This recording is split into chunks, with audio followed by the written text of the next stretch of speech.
Well, we're right in the middle of the Pan Am Games, and it's been a very exciting time for us here at Six Nations. And I understand that Kevin Sandy, our Pan Am coordinator, was on the radio last week to provide an update on all of the Pan Am Games activities that Six Nations is involved in.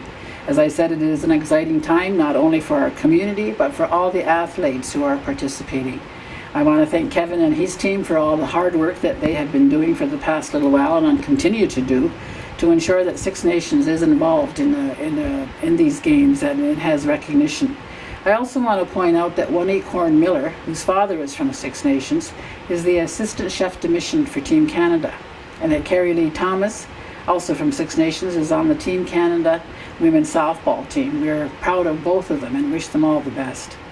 I was in Toronto last week, the last couple of weeks actually, taking part in a number of Pan Am Games activities, including the Pan Am Sports Organization Assembly. I also took part in the welcoming ceremony for Team Canada, which took place at the Athletes Village on Wednesday, July 8th. I was also invited by New Credit First Nation to attend their gala last Thursday and their Three Fires ceremony on the morning of July 10th. Of course, the highlight was to represent Six Nations in the Box of Honor at the opening ceremonies that were held on Friday, July 10th.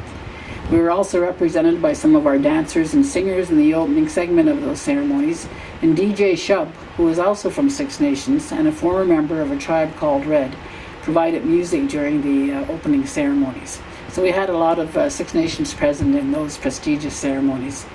And on Saturday, July 11th, I greeted the Lieutenant Governor of Ontario, Elizabeth Dowdesdall, as she visited the Tom Longboat statue that was done by Dave General, and which is currently located at Canada Square at Harbourfront. Dave was also on hand to talk to the Lieutenant Governor about the statue.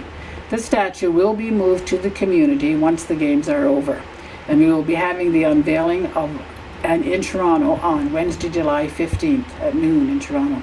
Any community members who are able to attend would be welcome. In addition, the Aboriginal Pavilion officially opened on Thursday, July 16th. We also on July 18th had a concert for missing and murdered women and called Embrace Her with Love. It was held to bring awareness and education about the whole issue of missing and murdered Indigenous women.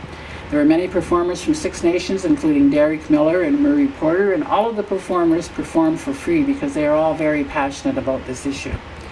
A number of Six Nations artists and athletes will also be performing at a number of venues throughout Toronto and at Six Nations during the Pan Am Games.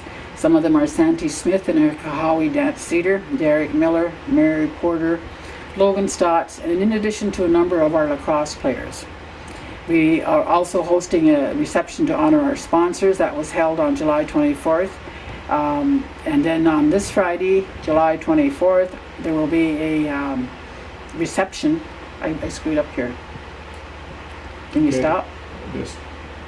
I'll start over and you can edit it. Yeah. We will also be hosting a reception to honor our sponsors, and there will be another festival on July 24th at Chiefs Park just before the Grand River Champion of Champions powwow, which is held on July 25th and 26th, and the closing ceremonies for the Pan Am Games will be on July 26th, and again I will be sitting in the Box of Honor along with the other dignitaries. We had hoped to have the women's soccer team from Ecuador come to our community to practice. Despite indications that they would do so, we did learn that due to transportation, security, and insurance issues, they are unable to make it. It's really unfortunate, but we are still working on whether we can provide them with some of our cultural activities either here in the community or in Hamilton where they are being accommodated. We will get a little break from Pan Am, and then again on July, then we'll get into Planet Indigenous, which is going to start on July 31st. And this is being done in conjunction with the Woodland Cultural Center. And on July 31st, we will kick it off with Buffy St. Marie performing at the Sanderson Center in Brantford. Tickets are $30 and can be bought at the Sanderson Center or online. Don Burnstick will also be performing at Woodland Cultural Center on August 1st. And then on August 7th, the Parapan Games will be officially opened, and at the same time, Planet Indigenous will open in Harbourfront.